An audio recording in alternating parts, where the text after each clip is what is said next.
forget to subscribe my channel Hang Duk Mana. Sas.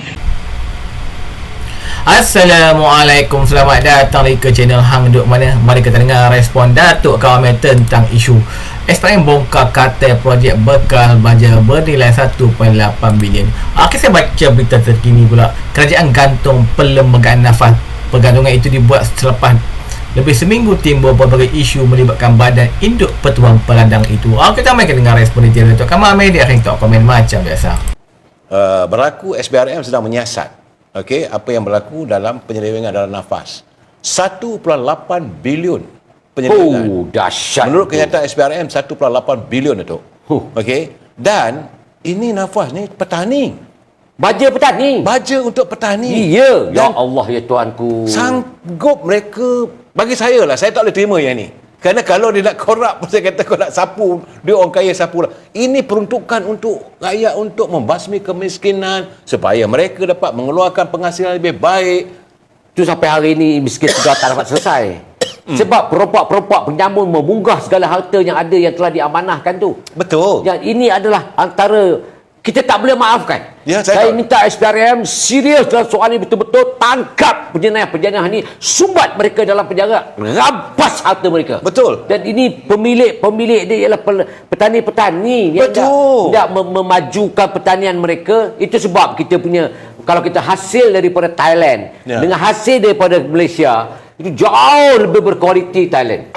Dan masalahnya, bila Yang Berhormat Datuk Seri Abang Mat Sabu menyatakan padi di Sekincan boleh mengeluarkan penghasilan untuk 1 hektar tu lebih kurang dah 15 tan. Tapi kenapa di utara tanah air kita ni cuma 5-6 tan saja? Puncanya baja ni lah. Baja lah. Kalau baja ini diselewing. Bila nafas benda begini berlaku dalam penyelewengan dalam nafas ni, saya amat kecewa lah. Ya, bukan saja dia jadi penjenayah yang tak bertanggungjawab, tetapi dia sebenarnya mengambil harta orang-orang miskin. Yang sepatutnya nak dikeluarkan daripada kemiskinan. Ya, kita sebenarnya bukan saja nak tak dapat keluarkan mereka, malah pemain-pemain dalam nafas ini menyekat bukan saja perhasilan daripada keluarga dia, tapi untuk negara. Dan sekarang ni ahli parlimen sekarang, doktor apa nama dia tu? Dr. Halimah. Dr. Halimah. Saya dengar, saya kata, dia bercakap pasal apa? Benda tu yang menyentuh soal PBT. Di kerajaan negeri Selangor, cerita jalan berlopak. Takkanlah quality of parliament kamu nak debate tentang jalan berlopak. Saya boleh ulas. Kalau dia seorang pendebat yang betul-betul buat homework, dia kena tahu jalan persekutuan boleh dibawa di dalam parlimen, dan jarak dari dalam persekutuan itu hanya 52 kilometer. 52 km. Yang lain semua tu jalan maris, jalan negeri. Kau tengoklah tiang-tiang tu, tengok jalan utama di mana, itu jalan persekutuannya mana, jalan negerinya mana, jalan daerah majlisnya mana. Apa tengeng sangat? Tak buat homework, main belasah. Aku suka nak cakap. Tak, saya tengok, cuma saya nampak ada lah kualitinya. Saya nampak sekarang ni ahli-ahli parlimen daripada Sabah dan Sarawak, dia orang confirm, dia orang berada satu hati. Perjuangan dia menuntut MA 63 yang Datuk Seri Anwar Ibrahim pun bersetuju. Bukan? Dan dia orang sustain. Tapi Datuk Seri tengok, Datuk Seri Anwar Ibrahim fokus. Sabah dan Sarawak ditambah. Jalan-jalan dia perkasakan. Sekolah-sekolah dia ambil, dia pertukan yang beberapa sekolah nak diperbaiki, dan juga hospital, facility dan privilege dia, hospitalnya dia tak tinggal. Malah saya duduk dengan satu kawan, duduk sebelah dekat masa nak pergi ke Sabah. Dia marah pula Datuk Seri bagi dekat Sabah banyak sangat dengan Sarawak. Sedangkan dia kepimpinan negara. Dia kata, what type this guy ni? Apa passion apa dia di kerajaan, tapi dia boleh cakap. Dia kata a big mistake Datuk Seri Anwar di tu Sabah. Itu yang perjanjian. Cakap apa yang big mistake tu? Peruntukan bagi terlalu banyak. Itu kan hak dia orang. Sekolah yang paling daif di mana? Banyaknya di Sarawak. Di Sabah. Jalan yang paling teruk dalam negeri mana? Negeri Sabah Sarawak. Tanpa Pen Borneo, macam mana nak dijana ekonomi di Sabah dan Sarawak? Kekuatan infra tu penting. Cakap dia ni layan, kata habis you nak macam mana? Tadi Dia what your proposal? Ya. Dia kata maintain macam tu. Oh, untuk orang miskin maintain macam tu. Ya. Yang kaya bertambah kaya, yang miskin papa ke dana. Itu yang saya rasakan tidak ada merawat derita rakyat. Itulah ceritanya. Saya nampak itu Sri. Kita sejujurnya lah. Kita cakap walaupun kita dalam satu komponen, tapi bukan ada keikhlasan mereka nak berperjuangkan. Bukan sebab tu saya tengok kalau performance KPI menteri-menteri pun kalau nak diserah kepada rakyat berbakul dengan bergundi lah mereka nak baki amun. Betul. Sebab di pelaksanaan itu tidak berlaku. Dan sekarang ni macam bajet. Di setiap di kementerian ada bajet-bajet mereka. Apung lah kementerian tu, apung apa yang Datuk Seri bagi tu. Betul tak? Kalau pendidikannya, kalau kesehatannya, kalau pertaniannya, kalau itu ndak diapung, rakyat tahu ini aku punya.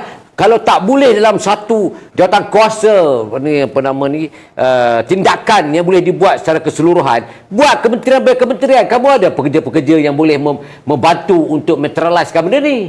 Betul? Jadi kenapa tak diapungkan? Tapi tak berlaku begitu sebab kita tengok dia punya bukan argument standard tu dah tak ada, tetapi kita punya pewatak dalam pentadbiran pun hancur bucai. Betul. Dia tak ada kualiti yang seperti mana saya nampak sebelum ni mereka yang memegang jawatan tu nampak tersalah. nampak macam contohnya Tan Sri Muhammad Rahman menyerlah ketika menjadi Menteri Penerangan. Ya. Jakar Lilong dia kata kapal tu kena balik-baliklah pada Madani, Datuk Lasani lah dia kata. Tapi bila kita tengok daripada apa yang boleh kita lakukan, kita kena macam inilah. Kita kena akui kalau itu kelemahan kita kena akui. Tetapi banyakkanlah musyawarah, backbenchers banyakkan musyawarah, ambil pandangan orang lama. Backbenchers tak ramai orang lah sekarang Datuk Seri. Ramai. Berapa ramai? UMNO tinggal 4-5 orang aja. Tak ada. Dia sebenarnya kalau ikut 30 orang. 30. Jadi kita lepaskan 12, kita masih ada lagi 17 orang. 13. 7 sampai 6, 13. 13. Ini menteri timbalan Menteri 7, timbalan menteri 6. 13 tu daripada UMNO lah. 13, 30 masih ada lagi 17. 17 JLC apa semua tu. JLC tak ada masalah. Yalah, tapi kalau JLC tu nak bercakap apa semua tu tak berapa cantik lah. Tak. Maksudnya the backbencher tu masih berada dalam 17 orang. Begitu juga keadilan. Dan Perkataan Harapan kita ada 84. Dia ada keseluruhannya daripada 4 ke 7 dengan 2 jadi maknanya 7, 11, 13, 26. Kita masih ada lagi 50 lebih lagi. Ya, saya nampak yang aktifnya daripada satu Bangi, kemudian Sungai Petani, Kampar, Kampar dengan Ipoh Timur. Ipoh Timur dengan seorang lagi tu. Dengan Jelutong. Jelutong tu memang kena hamput ajalah. Tapi dia straight to the point. Dia seorang yang ada kebijakan dia. Dan dia bertanya itu pun betul.